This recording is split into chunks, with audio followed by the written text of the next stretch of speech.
மேலான முத்தி கனியே என் முத்தமிழை அத்தகைய தாய்மொழியின் கழற்பணிந்து என் உரையை தருகிறது. பலர் தாய்மொழி பிறப்பதற்கு தாயாக இருந்த தாய்மொழியில் பேசுவதற்கு நமக்கு பெருமை. இன்று நமக்கு நடுவராக அமர்ந்திருப்பவர் மிகச்சிறந்த பேச்சாளர். அவருடைய பேச்சையெல்லாம் இப்ப தர்க்கத்துல தான் நான் கேட்டிருக்கேன். ரொம்ப நல்லா இருக்கும். என்னுடைய வாழ்நாள் ஆசை, நான் வாழ்க்கையிலேயே பெறக்கூடிய ஒரு ஆசை, எனக்கு ரொம்ப ஒரு பெரிய ஆசை என்ன அப்படின்னா, நான் படிச்ச பள்ளியில சிறப்பு விருந்தினரா போகிறது. அது நம்ம நடுவர் அவர்களுக்கு தர்க்கத்துல குடியரசு தினத்தன்னைக்கு அவங்க படிச்ச பள்ளியில சிறப்பு விருந்தினரா போயிருக்காங்க. அத்தகைய என்னுடைய ஆசை அவங்க மூலமா நிறைவேறது ரொம்ப சந்தோஷமா இருந்துச்சு அந்த செய்தி கேட்கும் பொழுது. நடுவர் அவர்களே, இன்று நமக்கு தலைப்பு என்ன? இன்றைய அறிவியல் முன்னேற்றம் மாணவர் சமுதாயத்தை செதுக்குகிறதா சிதைக்கிறதா? இதுல நான் செதுக்குகிறது பேச வந்திருக்கிறேன். ஆமா, இங்க நம்ம அறிவியல் வளர்ச்சியை பத்தி பேசணும்னா அலைபேசி ஒரு காலத்துல ஆடம்பரமா இருந்து அத்தியாவசியமா மாறின காலம் ஆயிடுச்சு.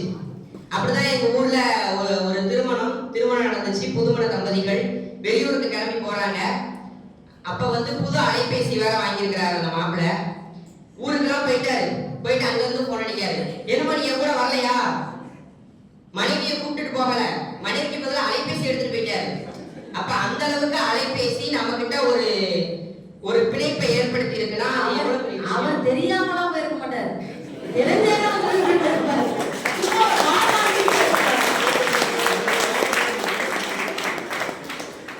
நடுவர்களே, கத்தி ஒண்ணு இருக்குது. அதை காய வெட்டுமா இல்ல கைய வெட்டுமாங்கிறது கத்தி யார் கையில இருக்கோ அதை பொறுத்துதான். அலைபேசியில விளையாட்டுகள் இருக்கதான் செய்யுது, நேர பொழுதுபோக்குகள் இருக்கதான் செய்யுது. வாழ்க்கையில வெற்றி பெறணும்னு நினைக்கிற மாணவனோ மாணவியோ சரி, அந்த அலைபேசியை சரியான முறையில பயன்படுத்துவாங்க. ஒரு காலத்துல இப்பெல்லாம் ஒரு பேருந்து வசதி கூட இல்லாத கிராமத்துல கூட அவ்வளவு அழகா அலைபேசி மூலமா இஸ்ரோல இருக்கிற விஞ்ஞானி கிட்ட நேர்காணல் நடத்துறாங்கன்னா அதுக்கு என்ன காரணம் நடுவர்களே? அறிவியல் முன்னேற்றம் தான் காரணம். இப்ப தர்க்கத்துல மலையாள நாட்டுல, அதாவது கேரளால ஒரு பெண்மணி என்ன பண்ணாங்கன்னா, வீடியோ எடுத்து ஒரு ஆணை சித்தரிச்சு போட்டாங்க. அந்த இடத்துல அவங்க குற்றமும் சொல்லல, அந்த ஆணை நியாயப்படுத்துறதுக்கு நான் இங்க பேசல. அப்ப அங்க ஒரு பெண்மணி அந்த வேலையை செஞ்சிருக்காங்க. அப்படிப்பா நான் ஐயோ பெண்கள் போறோம் அப்படித்தான் அப்படி நினைச்சா இப்ப நான் என் அணியில கூட உட்காந்துருக்க முடியாது. அது மாதிரிதான் அலைபேசியில அறிவியல் முன்னேற்றத்துல சிதைதல் இருந்தாலும் கூட செதுக்குவது அதிகமாகவே இருக்குது. நடுவர் அவர்களே, நீங்க ஒரு பேராசிரியர், அதுவும் இல்லாம துறை தலைவர் வேற, நிறைய வகுப்புகளுக்கு பாடம் நடத்தலாம் போவீங்க. கண்டிப்பா உங்களுக்கு அங்க மாப்பிளை பெஞ்சு இருக்கிறது தெரியும். எல்லா பெஞ்சுமே மாப்பிளை பெஞ்சு தான் இருக்கு. முன்னாடி எல்லாம் லாஸ்ட் பெஞ்சு தான் மாப்பிளை பெஞ்சா இருக்கும். இப்ப இருக்கிற 10 பெஞ்சுமே மாப்பிளை பெஞ்சா தான் இருக்கு.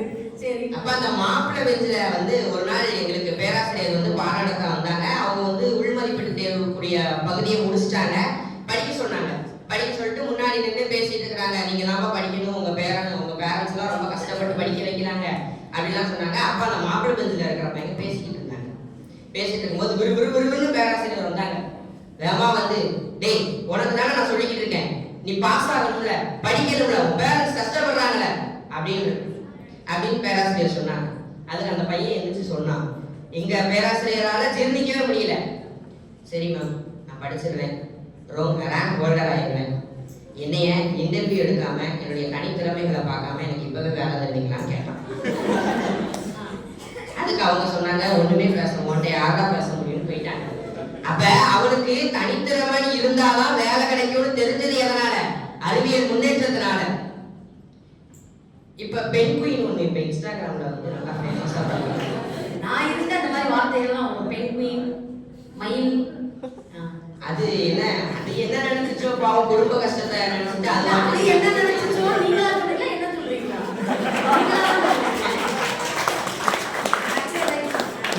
பெண் குயின் என்ன நினைச்சோ, குடும்ப கஷ்டமோ இல்ல மனைவிக்கு சண்டை போட்டுட்டு போச்சா என்னவோ தெரியல, அது பாட்டுக்கு ஒரு ஓரமா நடந்து போச்சு. இருந்தாலும் நம்மளோட மாணவர்களும் மாணவிகளும் அதை என்ன செஞ்சாங்க தெரியுமா? அதை ஒரு மோட்டிவேஷன் எடுத்துக்கிட்டாங்க. நீ கூட்டத்தோட கூட்டமா போறது தப்பு, நீ தனியா போ, அங்கே உனக்கு சிறப்பானது இருக்கும் அப்படின்னு அதை மோட்டிவேஷன் எடுத்துக்கிட்டாங்க நடுவர் அவர்களே. அப்ப முன்னேற்றங்கிறது நமக்கு வந்து நமக்கு அறிவு தருகிறது. ஏஐ டெக்னாலஜி நீங்க படிக்கும் போது செமினார் எடுத்திருப்பீங்க. அப்ப என்ன ஒரு செமினார் டாபிக் கொடுத்தாங்கன்னா விடிய விடிய உட்காந்து புக்கை பரட்டி செஞ்சு அதை நோட்ஸ் எடுத்து தனியா எழுதி திருப்பி வந்து அதை பாடம் எடுத்து அப்பா அந்த வேலைலாம் இங்க இல்லை. செமினார் டாபிக் கொடுத்தாங்கன்னா பையங்க பொண்ணு யாரா இருந்தாலும் என்ன செய்வாங்க தெரியுமா? வீட்டுக்கு போவாங்க. போனது ChatGPT, ஆர்டிஃபிஷியல் இன்டெலிஜென்ஸ், செயற்கை நுண்ணறிவு. அதுல என்ன பண்ணுவாங்கன்னா அந்த தலைப்பு போட்டா போதும் அவ்வளவு அழகா துப்புன்னு அத்தனை கருத்தையும் கொடுத்துருவோம். அழகா பேசி அதை வச்சு அழகா பேசிடலாம். நம்ம அதுல கேட்டோம்னா திருக்குறள் அதுவா எழுதி கொடுக்குறது. திருவள்ளுவர் பாவம் எவ்வளவு கஷ்டப்பட்டு எத்தனை நாளா எவ்வளவோ காலமா 1330 குறளை எழுதியிருக்கிறாரு. ஆனா ஒரு இடத்துக்கு போட்டிக்கு போகிறதுக்காக சரி நம்ம புத்தகத்தை திருப்ப வேண்டாம், ரொம்ப சங்கடமா இருக்கு அப்படின்னு சொல்லிட்டு எனக்கு அன்னைக்கு உடம்புக்கு வேலை சரியில்லை. சரி ChatGPTல கேட்ப ஏதாவது திருக்குறள் சொல்லுங்க. நான் ஒழுங்கு மரியாதையா எப்பயும் போல கூகுள் குரோம்ல எதையா தேடி போயிருவேன். அதை விட்டுட்டு ChatGPTல கேட்டேன். அதுவா 439வது இடத்துல இந்த அதிகாரத்துல இந்த குறள் இருக்குதுன்னு நானும் நம்பி எழுதிலாம் வச்சுட்டேன். அப்புறம் திருக்குறள் புக் என் கண்ணில் பட்டுச்சு, எடுத்து பார்த்தா அந்த குறளே இல்லை நடுவர்கள, அதுவா உருவாக்கிட்டது. பாருங்களேன், அப்ப திருவள்ளுவர் ChatGPTல இருக்காரு. சொல்ல விட்டாரா இது மூலமா சொல்றாரு. ஆமா, சொல்லாம விட்ட கருத்தெல்லாம் அங்க என்ன பிரச்சனைனா ChatGPT தும் கொடுத்து அதை பார்த்து நீங்க செமினார் எழுதுறீங்க, அசைன்மெண்ட் எழுதுறீங்க, ஓகே. இந்த ChatGPT தும் ஒரு 10 திப்பு போட்டுச்சுல, அது ஒரு 4 திப்பு தான் நீங்க எக்ஸாம் பேப்பர்ல போட்டீங்கன்னா எனக்கு கொஞ்சம் சந்தோஷமா இருக்கும். பக்கத்துக்கு 4 மார்க் போட்டா பாஸ் பண்ணிடுவீங்கல்ல. வள்ளுவர் அதுக்குள்ள இருக்காரு. நீங்க சொன்னீங்கல பேப்பர்ல இருக்கணும்னு. நீங்க வந்து அத இப்ப தமிழ் பேராசிரியர்களுக்கெல்லாம் தெரிஞ்சிருக்கும். பேப்பரை வந்து வாசிச்சு திருத்தினாங்கன்னு வச்சுக்கோங்க. புது மகாகவி பாரதியார், புதுசா பாரதிதாசன், புதுசா கம்பர் முதற்கொண்டு உருவாக்குற அளவுக்கெல்லாம் திறமை இருக்கு. நல்ல கைது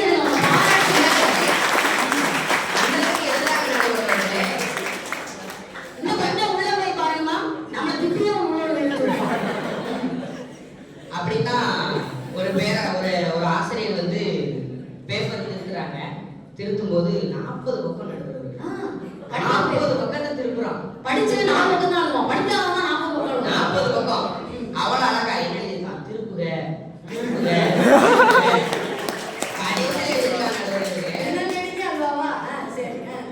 கடைசியில எழுதியிருக்காங்க நடுவர்களே. கடைசியில நீ எனக்கு மார்க் போடாட்டி, நீ நல்லா படிச்சு நல்ல பேராசிரியரா இருந்தா எனக்கு நீ மார்க் போடு அப்படின்னு எழுதியிருக்காங்க. ஒரு பக்கம் எழுதும் பெரிய பக்கம் இருக்கும் பாத்தீங்களா? நான் நிறைய மேல அதை சொல்லுவேன். ஏன்டா ஒரு பக்கம் எழுதுங்க மேடம், பண்ணீங்கன்னா கூட பக்கம் பக்கமா இருக்கும். சின்ன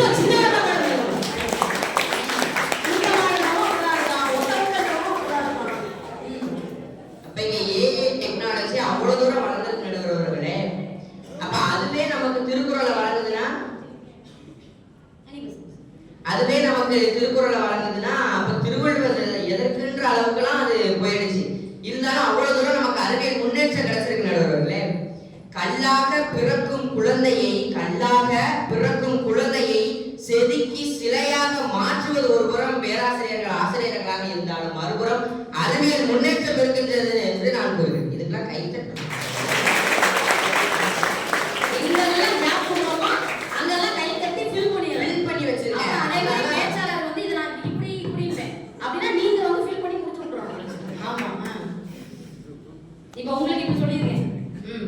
இறுதியாக சரியான பெற்றோரின் வழிநடத்தல். நல்ல பேசலாம் இருக்காங்க. தட்டோட இறுதியாக சரியான பெற்றோர்களின் வழிநடத்தல், ஆசிரியர்களின் மதிப்பு காட்டல், மாணவர்களின் தனி கட்டுப்பாடு இருந்தால் அறிவியல் முன்னேற்றம் என்றும் மாணவ சமுதாயத்தை செதுக்கும் என்று கூறி பன்றிக்கு நன்றி கூறி குன்றி மீறி வெற்றிடலாம் குலசேகரனை. எல்லாரும் யோசிப்பீங்க, என்ன வழிகள் எல்லாம் பேசுறாங்க. இது ஒன்றும் கிடையாது. பன்றிங்கிறது அளவுல சின்ன மிருகம். அளவுல சின்ன உதவி செஞ்சிருந்தாலும் அவங்களுக்கு நன்றி சொல்ற பழக்கம் இருந்துச்சுன்னா குன்றின் மீது ஏறி நின்று எவ்வளவு பெரிய மன்னனா இருந்தாலும் நம்ம வெற்றி பெறலாம் என்று கூறி வாய்ப்பு நன்றி.